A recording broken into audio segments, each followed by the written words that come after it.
This morning, the controversial Confederate statue still remains in place in front of the Madison County Courthouse, despite numerous protests over the past 2 months. Yeah, another protest held last evening. Joining us right now, Minister Frederick Whitlow with the Rosa Parks Day Committee. Minister Whitlow, good morning to you, sir. Good morning. Good morning. It appears that there's some sort of stalemate right now on this issue. Both the Madison Commission, the Huntsville City Council voting on a resolution to remove that statue, but the State Monument Protection Act keeps it in place. Where does your group go from here? Well, we will continue to address the issue. Listen, here's the deal. We have a monument that stands for injustice, Confederacy, and things of that nature. And at the end of the day, if it could be moved in the city of Mobile, if it can be moved in other cities in Alabama, it can be moved here. And we will continue to do what is necessary, that is necessary, to get it done. When you say do what's necessary to get it done, what specifically are you talking about there?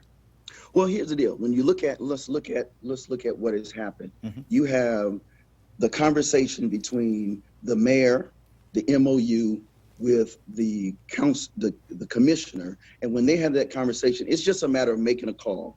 We are just saying, make the call, and then from there, then you present the MOU, and then from there, then move the monument. The memorandum of understanding is what you're talking about. Make the call. What kind of call are you talking about? Well, basically, here's the deal. Our mayor can make the call to Dale Strong. Once that call is made, he can say, listen, we need to move this. This does not represent Huntsville. It does not represent citizens as a whole. And then from there, they can take it to the Attorney General and then make that call. And it's the same thing that would happen even when you look at Dr. King. They stayed on it. They continued to protest. They continued to do the legal things. They continued to speak to those in power, like we speak to those. That's the Tommy Battles.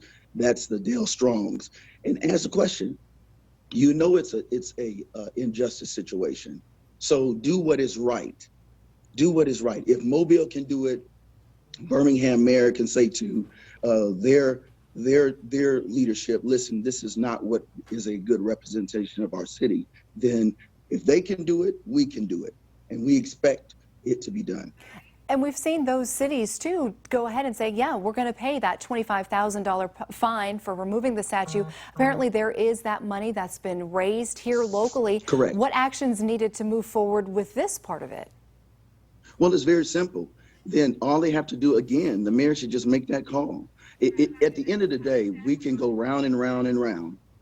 But the bottom line is to make the call. You know, I'm really disappointed with our leadership that first of all, they said they did something and they did not do anything at all. We have to now find that out, and then we have to ask the question, if you're not telling the truth on one side, how in the world are you going to tell the truth on the other side? So it's just like what Dr. King said. He sat down with the President Johnson and said, listen, I want to see you pin it. We want to see you make the call. Make the call. And then we know what is happening, because it doesn't make sense to continue to say things. And this complicity, this complicit silence, it has no place in our city. It has no place in our city. I mean, the money's there. You have the power there. Then I did some research, and I discovered that there were 9 people that were lynched in Huntsville, in the Huntsville area, 2 right there in the yard of the courthouse, where they have the monument. So this is really a monstrosity. It need not be there. Make the call. Make the call. Make the call. Make the call. We're going to continue to have the conversation on both sides of this, but in the meantime, Minister Frederick Whitlow with the Rosa Parks Day Committee, thank you so much for your time this Friday morning. Thank you.